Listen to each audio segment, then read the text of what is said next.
जय हिंद साथियों, स्वागत है आपका आपके अपने परिवार भारतवर्ष क्लासेस में। तो बच्चों, कक्षा 6 की अर्धवार्षिक परीक्षा 16 दिसंबर से प्रारंभ हो रही है। इस वीडियो में हम आपके लिए लेकर के आए हैं अर्धवार्षिक परीक्षा 2025 के लिए सामाजिक विज्ञान के मोस्ट इंपोर्टेंट क्वेश्चंस की सीरीज। तो चलिए प्रारंभ करते हैं। बहुत ही शानदार से प्रश्न और जो रिपीटेड हुए प्रश्न है वो हम आपके लिए लेकर के आए हैं। पहला प्रश्न क्या कहता है? पहला प्रश्न कहता है, सही विकल्प चुनिए। इतिहास का अर्थ है घटनाओं का क्रमबद्ध अध्ययन, भविष्य की बातें, केवल पुरानी इमारतें, केवल मानचित्र।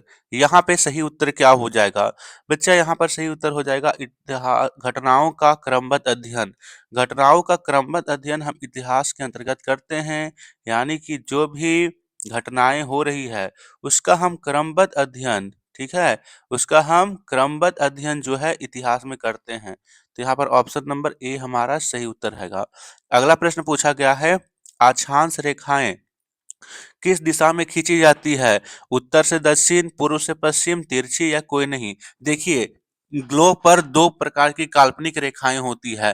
पहला होता है अक्षांशीय रेखाएं, जो कि पूर्व से पश्चिम की ओर यहाँ पर खींची जाती है, और दूसरा होता है देशांतरीय रेखाएं, जो उत्तर से दक्षिण की ओर यहाँ पर खींची जाती है। तो दोनों रेखाओं को आपको याद रखना है कि पूर्व से पश्चिम कौन सी खींची जा रही है और उत्तर से दक्षिण कौन सी खींची जा रही है।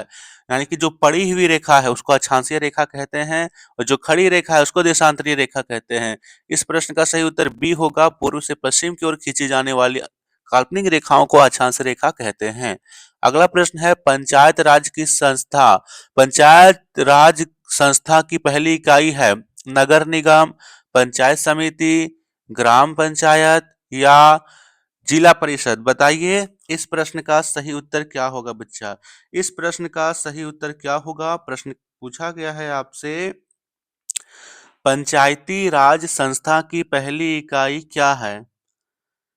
तो यहाँ पर ध्यान देंगे, इस प्रश्न का सही उत्तर ग्राम सभा होगा या फिर ग्राम पंचायत होगा। ठीक है, इस प्रश्न का सही उत्तर हम सी की ओर बढ़ेंगे, ग्राम पंचायत। ओके, अगला प्रश्न कहता है, जंगलों की कटाई को क्या कहते हैं?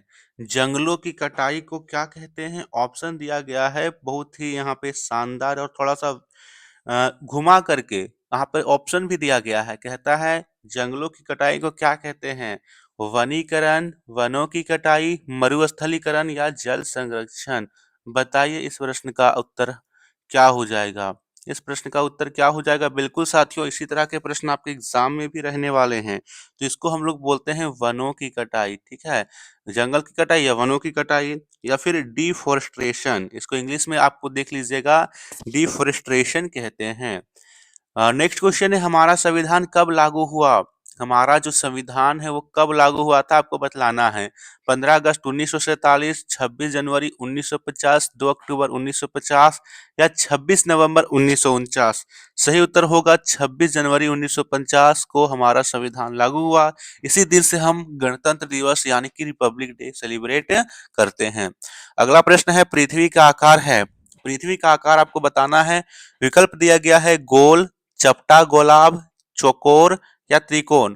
तो यहाँ पर सही उत्तर होगा बी, चपटा गोलाभ। जो पृथ्वी का आकार है वो चपटा गोलाभ है। नेक्स्ट क्वेश्चन है, किसी स्थान का मौसम कई वर्षों तक लगभग एक जैसा रहे उसे कहते हैं जलवायु, तापमान, वर्षा, ऋतु। बताएंगे, यहाँ पर जब किसी स्थान का मौसम कई वर्षों तक एक समान रहता है तो उसे हम जलवायु कहते हैं। ठीक है, समय अवधि पर निर्भर करता है, यदि थोड़े समय के लिए है तो मौसम, और यह 2-3 साल कई वर्षों तक है तो उसको बोलेंगे जलवायु। नेक्स्ट क्वेश्चन है, मनुष्य का प्रमुख निवास स्थान कहलाता है वातावरण, जैवमंडल, निवास निवास स्थान या फिर सामाजिक समूह। बताइए साथियों इस प्रश्न का सही उत्तर क्या हो जाएगा? मनुष्य का जो निवास स्थान है वो क्या कहलाता है? तो यहाँ पर सही उत्तर हो जाएगा हैबिटेट, जैवमंडल। हाँ, जैवमंडल की ओर हम बढ़ेंगे, जैवमंडल ये सही होगा क्योंकि यहाँ पर तीनों चीजें मिल रही है। निम्न में से कौन प्राकृतिक संसाधन नहीं है? जल, हवा, मिट्टी या प्लास्टिक। देखिए, प्राकृतिक संसाधन क्या होते हैं? प्राकृतिक संसाधन वे संसाधन हैं जो प्रकृति में बिना मानवीय सहायता में पाए जाते हैं, जैसे हवा, जल, मिट्टी, बिना मानवीय सहायता से। ये प्लास्टिक जो है वो प्राकृतिक संसाधन नहीं है, यह मानव निर्मित या फिर कृत्रिम संसाधन है। अगला प्रश्न है, जिला स्तर पर विकास कार्यों की देखरेख कौन करता है? ग्राम सेवक, जिला परिषद, सरपंच या विधायक? तो जिला स्तर पर है, जिला परिषद करेंगे। ऑप्शन नंबर बी सही उत्तर होगा। ये रहा ऑब्जेक्टिव। इस बार सिर्फ ऑब्जेक्टिव नहीं आएगा, इसके साथ सब्जेक्टिव प्रश्न भी आएगा। तो सब्जेक्टिव में भी मोस्ट इंपोर्टेंट जो क्वेश्चंस है यहाँ पर दिया गया है। किसी भी 5 प्रश्न का उत्तर देखें, लेकिन हम यहाँ पर जितना भी प्रश्न है उन सभी का उत्तर लिखवा दिए हैं। 7 प्रश्न है, सातों प्रश्न का उत्तर लिखवा दिया गया है। कहता है, इतिहास का अध्ययन क्यों महत्वपूर्ण है? तो देखिए यहाँ पर शानदार तरीके से पढ़ेंगे। इतिहास इतिहास का अध्ययन इसलिए महत्वपूर्ण है, यहाँ पर इसका आंसर लिखेंगे। देखिए यहाँ पे लिखेंगे बच्चा, यहाँ पर हम लिखेंगे कि इतिहास से, ध्यान दीजिए, इतिहास से हम अपने अतीत, ठीक है, इतिहास से हम अपने अतीत, सांस्कृतिक, सामाजिक परिवर्तन और महत्वपूर्ण घटनाओं के बारे में जान पाते हैं। इससे हमारे वर्तमान को समझने और बेहतर को और भविष्य को और बेहतर बनाने में मदद मिलती है, ठीक है। इस कारण हम जो है इतिहास का अध्ययन करते हैं। तो देखिए अगला प्रश्न है, जलवायु और मौसम में अंतर लिखिए। बहुत ही शानदार तरीके से हम इसका उत्तर लिखेंगे। लिखेंगे पहला मौसम। जो मौसम है वो रोज बदलता है, यानी कि अल्पकालिक होता है। जलवायु लिखेंगे किसी स्थान का लंबे समय तक रहने वाला औसत मौसम। यह अस्थायी प्रकृति का होता है। जलवायु यानी कि रोज नहीं बदलेगा, लंबे समय तक रहेगा, जबकि मौसम रोज बदलता है और अल्पकालिक होता है। अगला प्रश्न है, पंचायत क्या है? तो लिखेंगे पंचायत गांव के स्तर पर स्थानीय स्वशासन की संस्था है, जो ग्रामीण विकास, सफाई, पेयजल आदि कार्यों को देखती है, ठीक है। इसके मुखिया को सरपंच कहा जाता है। ये बहुत ही ज्यादा जरूरी बात है कि गांव के स्तर पर स्थानीय स्वशासन की जो संस्था है, यानी कि जो ग्रामीण विकास, सफाई, है ना, पेयजल आदि कार्यों को देखे, उसे ही पंचायत कहेंगे। और इसके मुखिया को सरपंच, यहाँ पे इसके मुखिया को सरपंच कहेंगे।